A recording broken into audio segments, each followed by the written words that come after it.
පොත්වලට මිනිස්සු කොච්චර ආසද? පොත් කියවන්න බලන්න කොච්චර ආසද? ඉතින් ඒක බලා ගන්න නම් අනිවාර්යෙන් මෙතෙන් එන්න ඕන. මෙතෙන් ආවොත් කොළඹ BMICH එකේ මේ වෙලාවේ 2025 ජාත්‍යන්තර පොත් ප්‍රදර්ශනය තියෙනවා. පොතපත බලන්න නම් මෙතෙන් එන්න ඕනේ. ඒ වගේම වසරකට වාරයක් අවුරුද්දකට එකපාරක් ලැබෙන අති විශේෂ ඩිස්කවුන්ට් ගන්න නම් අනිවාර්යෙන්ම එන්න ඕනේ. සෙනඟ කොච්චර ඇවිල්ලා තියෙනවද කියන එක පේනවා ඇති. ඉතින් සෙනඟ පොතපත කියවන්න තමන්ගේ තියෙන දැනුම වැඩි කරගන්න කොච්චර ආසාවෙන් ඉන්නවද කියන එක තේරෙනවා. ඒක ඉතින් හරිම වැදගත්.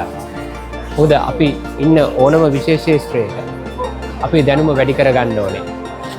ඔයා නම් කරන ඔයාගේ ඕනම විශේෂ ශාස්ත්‍රයක ඔයා ඉගෙන ගන්න ඕනම විශේෂ ශාස්ත්‍රයක වගේම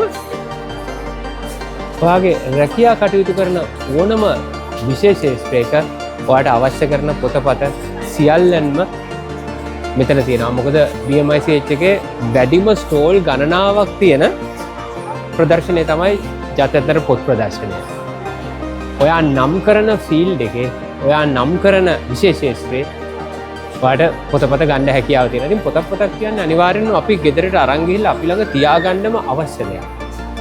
එහෙම තියාගෙන ඒ පොතපත බලනකොට තමයි අපිට ඒකේ දැනුම කියන එක වැඩි වෙන්නේ.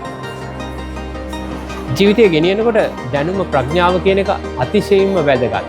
මේ ප්‍රඥාව කියන එක තුලින් අපේ ජීවිතේ ගොඩක් ඉස්සරහට යන්න හැකියාව තියෙනවා. මෙතෙන් આવොත් ඔයාට සිංහල භාෂාව, ඉංග්‍රීසි භාෂාව, ද්‍රවිඩ භාෂාව විතර නෙවෙයි ජාත්‍යන්තර භාෂාවලින් පොතපත ගැනීමේ හැකියාව තියෙනවා. මේක කොච්චර ලොකු ෆීල්ඩ් එකක්ද? ඒ වගේම මිනිස්සු පොතපතට කොච්චර කැමතිද කියන දේ මෙතෙන් આવොත් බලා ගන්න පුළුවන්. අද ඉඳලා පුරා දවස් 10ක් පැවැත්වෙනවා. ඉතින් අපි ආරාධනා කරනවා කොළඹ 7 BMICH පරිශ්‍රයේ පැවැත්වෙන මේ අතිශය දැවැන්ත ප්‍රදර්ශනයට එන්න පොතපත බලලා ඔයාගේ ඥානය වැඩි කරගන්න කියලා.